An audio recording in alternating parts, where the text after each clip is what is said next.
Hi, I am Anita Learn. My students went to lunch, so I have a few minutes to go over the science behind simSchool. In simSchool there are 4 components to a teaching experience. We will identify ways teachers observe students in simSchool. We will examine how a teacher interacts with students, and how the tasks they assign, and teacher talk, impact student learning. We will identify the components of sim students' personalities. Lastly, we will explore how student outcomes are produced. Let's take a look at each of these components and explore how teacher and student interactions impact students in simSchool. Student behaviors are observable variables. Body postures and verbal responses give clues to a student's internal state. Looking at the body postures in this class tells me some students are not paying attention. If the class is not paying attention, then that means the teacher needs to make some adjustments. Because student learning is a teacher's responsibility. First, let's look at another observable variable. Verbal responses from students also reflect their internal states. We have seen how body postures and verbal responses give clues to the internal state of the students. Now, let's see what teachers can do to impact student learning. What teachers do in the classroom are independent variables. Some teacher decisions impact everyone in the class, and other decisions only impact a single student. The teacher can interact with students in 2 ways. First, they can develop tasks, and second, they can talk to students. How well a student performs on a task can depend on the type of task selected, student time on a task, and the order of tasks. Teacher talk, using questions, observations, or assertions about academic or behavioral issues, allows teachers to interact with students. Short tutorials on task selection and teacher talk will explain more on how to individualize instruction and adjust student learning. We have seen how teachers observe and interact with students. Next, let's explore how student personalities are created in simSchool and how those personalities impact learning. Learning characteristics of students come from a student's personality. A student's personality is a hidden variable. There are 3 aspects of a student's personality. The physical dimensions of the personality are represented by the VAK model, or visual. Visual students prefer learning experiences with pictures and graphs.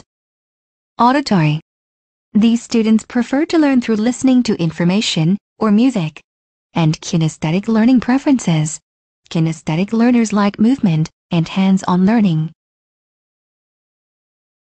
The second aspect of a sim student's personality is the 5-factor model of personality. It is also referred to as the ocean model because it is an acronym for each of the 5 factors. The O in ocean stands for the characteristic of openness.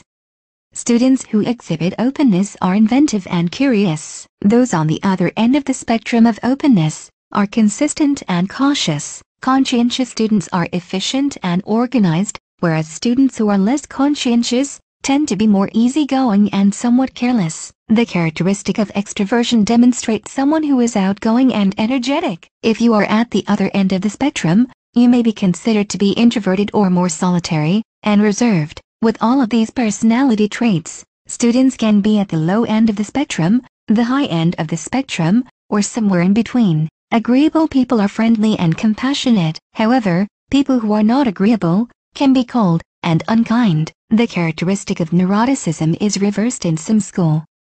Typically, if you are high in neuroticism, you have sensitive and nervous tendencies. Emotional stability is the opposite end of the spectrum and demonstrates a secure and confident person. In describing sim students, we look at how emotionally stable they are, so the high end of the spectrum is emotional stability, and the low end is neuroticism. The 5 traits make up the simSchool students' personalities.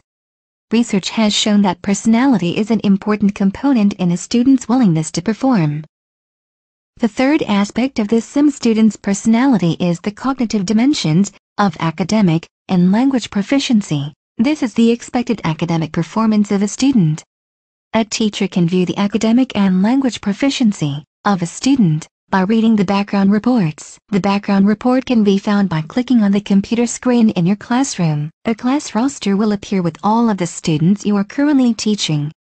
In this simulation there is one student. A student's personality profile is composed of the 5-factor model of personality. The text describes students. For example, this student is willing to go along with new experiences, rather than referring to the actual personality trait of openness. Teacher reflections refer to observations of teachers that describe how they believe the student learns best. This information is helpful when individualizing instruction. Language proficiency describes how well the student can read, write, and speak the English language. This is very important information when working with ELL students. Finally, the academics are the student's previous grades from all subject areas. A helpful tip: simSchool assumes all students want to learn. So whatever a student's background report states, stay positive, because all students desire to learn. So let's summarize. Student personality is composed of 9 dimensions.